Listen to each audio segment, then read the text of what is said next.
watched, knowing that she should disapprove, because this wasn't the way they were supposed to do things. In truth, she couldn't care. No amount of training and procedure could brief you for these terrible swamps. Especially not Emily Marshwic, gentlewoman, who had never done a day's work in her life. Until now.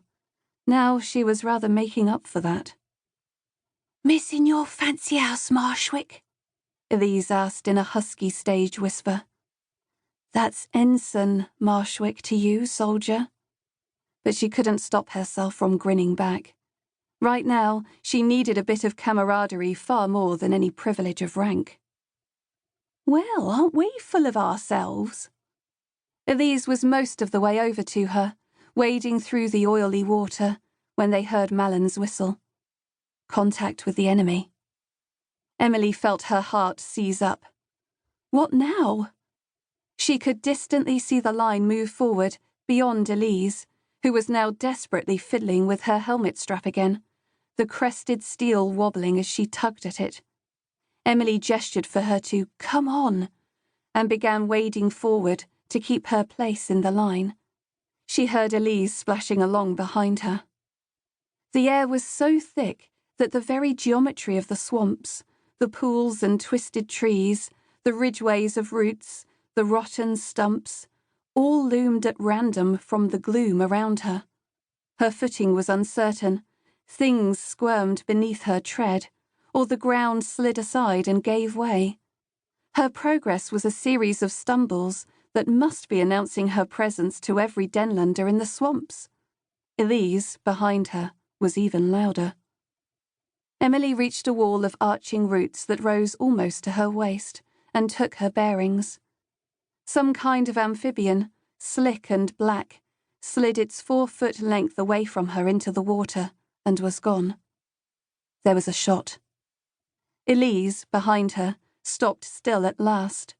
The muted echo of the report died into the dank air. Macmillan whistled again. "Attack!" "Attack? Attack what? Attack the water? Attack the flies?" Elise demanded. "Just attack!"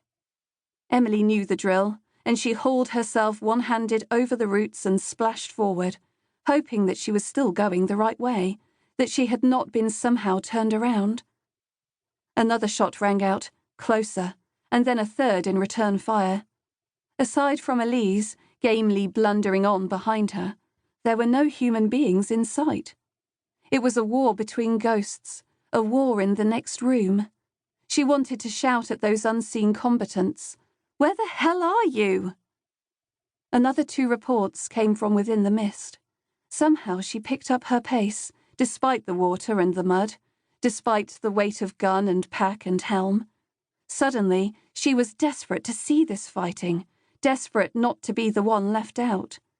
Her comrades were shouting and dying somewhere amid this murk, but somehow she had broken the line.